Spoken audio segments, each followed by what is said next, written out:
16 जनवरी 2003 का दिन नासा के कोलंबिया नाम के एक स्पेशल स्पेसक्राफ्ट ने पृथ्वी से अंतरिक्ष के लिए उड़ान भरी।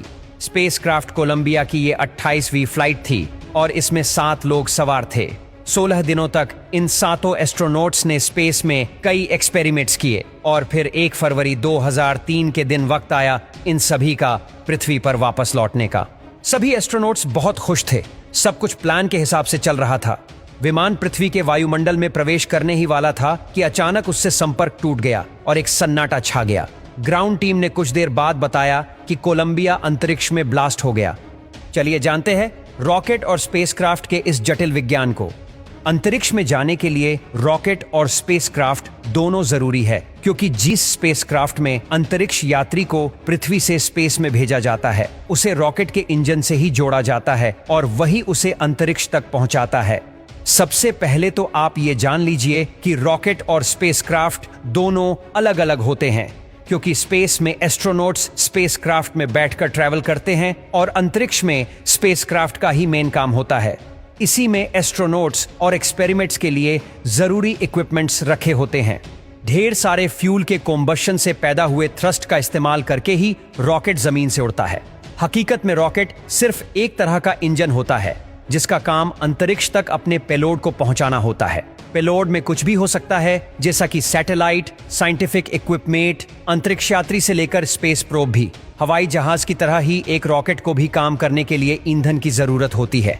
जब ईंधन जलता है तब उसमें से गर्म गैसेस निकलने लगती है। अपनी बनावट की वजह से एक रॉकेट इंजन इन गैसेस को नीचे की तरफ छोड़ने लगता है, जिससे एक थ्रस्ट या फिर धक्का पैदा होता है और रॉकेट हवा में उठने लगता है।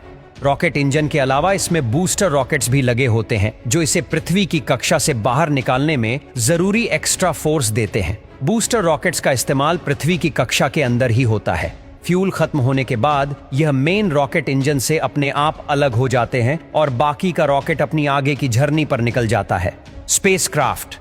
स्पेसक्राफ्ट एक हवाई जहाज की तरह ही होता है, जिसके अंदर अंतरिक्ष यात्रियों के रहने, खाने पीने और सोने जैसी तमाम जरूरतों के हिसाब से सारी फैसिलिटी मौजूद होती है। स्पेसक्राफ्ट के आगे के हिस्से में उसका पूरा कंट्रोलिंग सिस्टम होता है, जहां से अंतरिक्ष यात्री उसे कंट्रोल कर सकते हैं। जैसे ही एक स्पेसक्राफ्ट अंतरिक्ष में पहुंचता है तब उसका मेन रॉकेट इंजन भी उससे अलग हो जाता है और यही से शुरू होता है स्पेसक्राफ्ट का सफर, जिसकी कमान अब होती है अंतरिक्ष यात्रियों के हाथ में।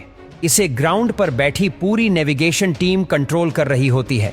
अंतरिक्ष यात्री इस स्पेसक्राफ्ट को ठीक उसी तरह से चला सकते हैं जैसे कोई पायलट एरोप्लेन को उड़ाता है। इसके अंदर एडवांस टेक्नोलॉजी के सेंसर और मशीनें लगी होती है, जिनकी बदौलत ही अंतरिक्ष यात्री स्पेस में रिसर्च और एक्सपेरिमेंट्स परफॉर्म कर पाते हैं। स्पेस ट्रैवल के लिए एक स्पेसक्राफ्ट और रॉकेट का होना जरूरी है।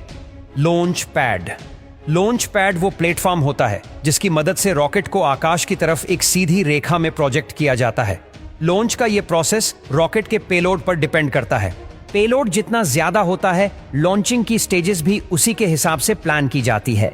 लॉन्च होने के कुछ मिनटों में शटल पृथ्वी की कक्षा में प्रवेश कर जाता है, जिसके बाद रॉकेट्स पृथ्वी में वापस आ गिरते हैं। आपको बता दें कि एस्ट्रोनॉट्स पृथ्वी की कक्षा से ज्यादा दूर नहीं जा पाते।